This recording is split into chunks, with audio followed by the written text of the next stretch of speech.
Thrown out at 8.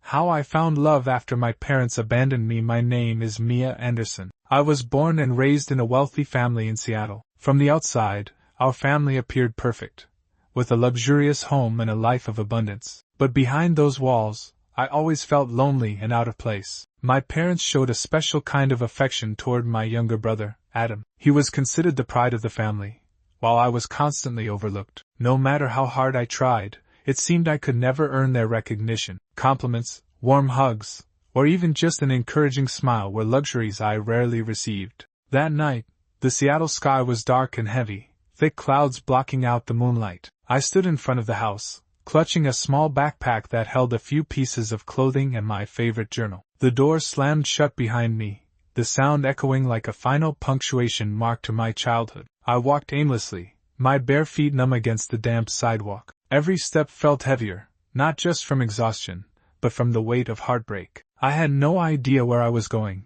only that I couldn't go back there. The wind howled, swirling dry leaves through the air. I curled up beneath the awning of a closed storefront, hugging my backpack tightly to my chest. Tears streamed down my face, blending with the cold rain that soaked through my thin clothes. I thought of Aunt Mary, my mother's younger sister. She had always been gentle and warm, a stark contrast to my mother's coldness. But it had been years since I'd seen her, and I wasn't even sure if she still lived at the same address. I decided that if morning came and I hadn't found shelter, I would try to make my way to her home. The night dragged on endlessly, and eventually, I drifted into a fitful sleep, shivering from the cold and exhaustion. As the first rays of dawn began to streak across the sky, I felt a gentle hand shaking me awake. "Mia? Is that you?" I opened my eyes and saw the familiar face of Aunt Mary. She knelt beside me, her eyes filled with concern and love. "Aunt Mary?" I whispered. She pulled me into her arms, tears falling onto my shoulder. "Oh my God, where have you been all night? I was so worried about you." I broke down, sobbing as I told her everything. She listened without interrupting, just holding me tighter. Then she took me home with her, to a small but cozy apartment. She made me a warm breakfast, then led me to the living room, where there was a soft sofa and a cozy blanket. "From now on, you'll stay here with me," she said, gently stroking my hair. "You never have to go back there again." I looked up at her and saw the sincerity in her words and in her eyes. For the first time in years, I felt truly loved and accepted. That fateful night, I lost a family, but I also found a new one built on love and warmth that I had never known before. The first days living with Aunt Mary felt like stepping into a completely different world. There were no more shouts, no more scornful looks, no more feeling like an unwanted burden. But that didn't mean everything suddenly became easy. I still had frequent nightmares. In my dreams, my mother stood in front of me with a frozen face, threw a test marked with AC+ in my face, and screamed that I was a disappointment. My father just stood there, arms crossed, saying nothing. When I woke up in the middle of the night, drenched in cold sweat, I would find Aunt Mary sitting at the edge of my bed, holding my hand and saying, "You're safe now, Mia. I'm here." I started going back to school, a nearby elementary school close to Aunt Mary's house. At first, I was terrified. I thought the other kids would find out I was the abandoned child, and that they would laugh at me. But to my surprise, my homeroom teacher, Ms. Jordan, was the first person to look at me not with pity, but with encouragement. "You must be Mia, right? I'm so happy you're in my class," she said on the first morning. "You can sit here next to Olivia. She's very kind and will help you get used to everything." And she did. Olivia became my first friend. She had curly blonde hair and always drew cats in her notebook. She shared her cookies with me during recess, and most importantly, she never asked me about my family. She just said, "I'm really glad you're here." Bit by bit, I started to feel what a normal life was like. I no longer walked into school with my head down or avoided eye contact. Every afternoon, Aunt Mary and I would cook together, study together, and sometimes lie on the couch watching cartoons. One evening, while washing dishes, I hesitantly asked her, "Aunt Mary, can I call you Mom?" She paused, looked at me with teary eyes, and said, "If that's what you want, Mia, then of course. But only when you truly feel it. There's no pressure." I smiled. I wasn't ready to call her Mom yet, but her answer told me I had the freedom to choose. I was no longer forced to be someone else. I could be myself. But even in those peaceful days, I began to ask harder questions. Why did my parents treat me like that? What did I do wrong? Was it just because I wasn't as perfect as Adam? Aunt Mary never avoided those questions. She would sit down beside me, hold my hand, and say, "You didn't do anything wrong. There is no good reason for a parent to treat a child that way. Some adults simply shouldn't be parents, and you're incredibly brave for keeping a kind heart." I began writing in a journal. I wrote about the nightmares, the feeling of being hit by my mother, the silence in my father's eyes. But I also wrote about Olivia, about Aunt Mary, about hot soup in the winter, and the blue dress Aunt Mary bought me for my 9th birthday. Writing helped me understand that I wasn't a victim forever. I was a survivor, and I had the right to be happy. A year passed. I moved up to 4th grade. I started to love literature, and I even won first place in the school's short story competition. My story was called The Second Home, about a little girl who found her real family in the arms of her aunt. Jordan read the story and hugged me after the award ceremony. "You know what, Mia? You have a beautiful soul. Don't let anyone make you doubt that." Aunt Mary pinned my story to the refrigerator, right next to a drawing I had made of 2 people holding hands in front of a little house. For the first time, I saw tears in her eyes, and that was when I realized, happiness doesn't come from having perfect parents. Happiness comes from finding someone who is willing to love you unconditionally. I never thought I would ever mention Adam again. He was someone I used to envy, resent, and deeply miss. When we were little, Adam wasn't exactly a bad person. He was just a boy who had been overly pampered, trapped in a golden cage without even realizing it. Every time I got scolded or beaten, Adam would just stand there, confused, not understanding why his sister was being treated so cruelly. And then, like our father, he stayed silent. After living with Aunt Mary for a few years, I gradually erased Adam from my memory as a way to protect myself. But one evening, when I was 17 and working on a literature assignment, Aunt Mary's phone rang. She answered it and spoke in silence for a long time. I didn't know who was on the other end,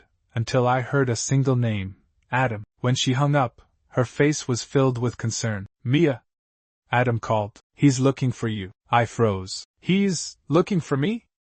Why?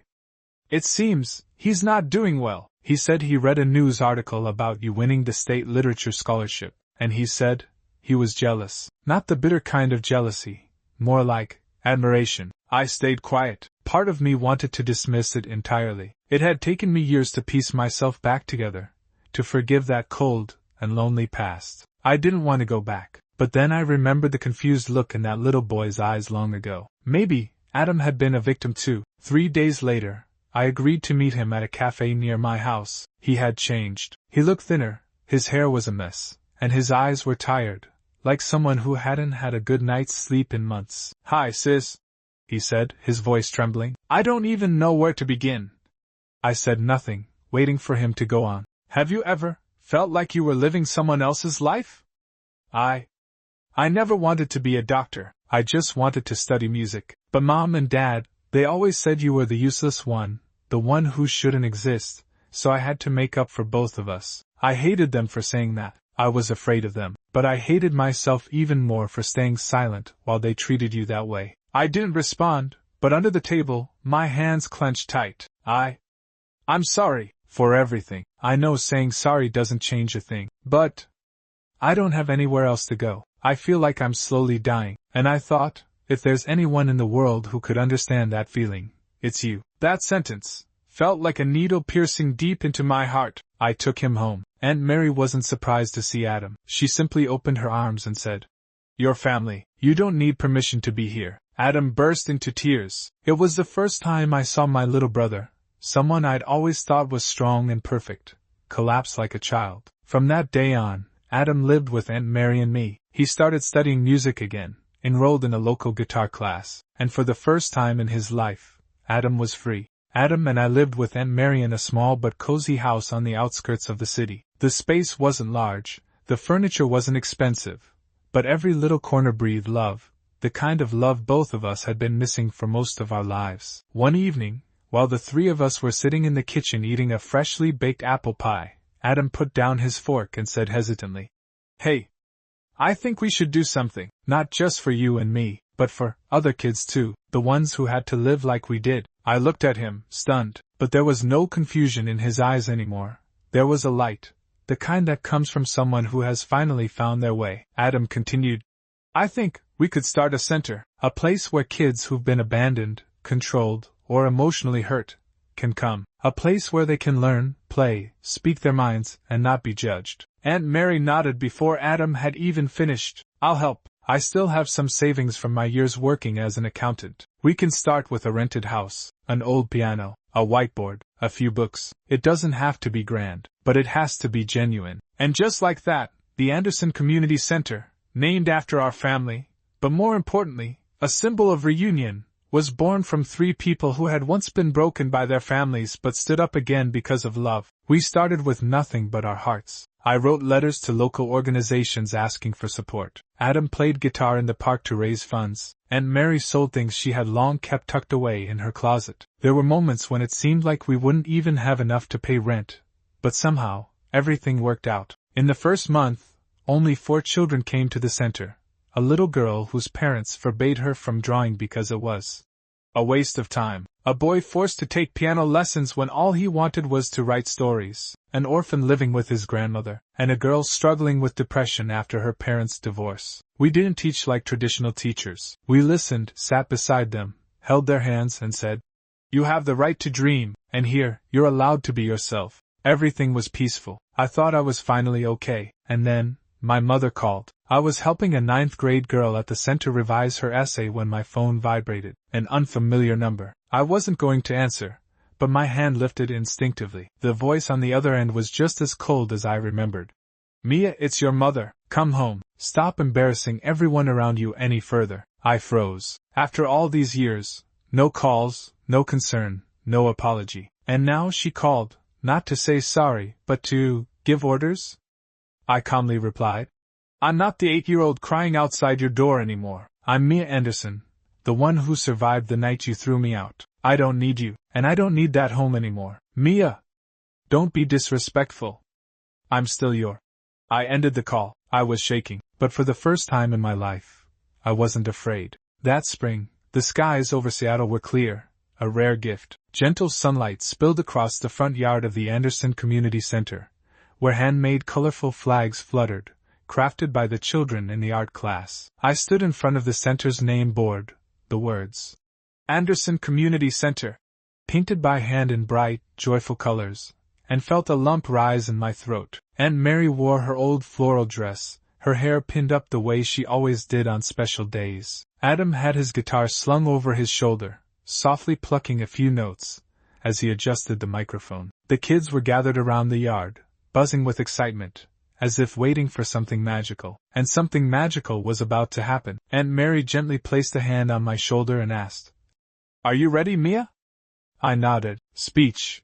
From abandoned child to homebuilder, I stepped onto the small wooden stage. In front of me were about 50 children. Behind them, parents, teachers, neighbors, people who had believed in and supported us since the very beginning. "Hello everyone. My name is Mia Anderson. When I was 8 years old, my parents threw me out of the house. I walked all night in the cold, not knowing where I was going, not knowing if anyone would ever find me. But I was lucky. Aunt Mary, the amazing woman sitting right there, found me. She brought me home and loved me as her own." I paused, emotion rising in my chest, but I kept going. Like many of the children here, I once believed I didn't deserve to be loved, but I was wrong. No one is born a burden. Every child is a seed, just waiting for sunlight and good soil to grow. I pointed toward the smiling faces of the children.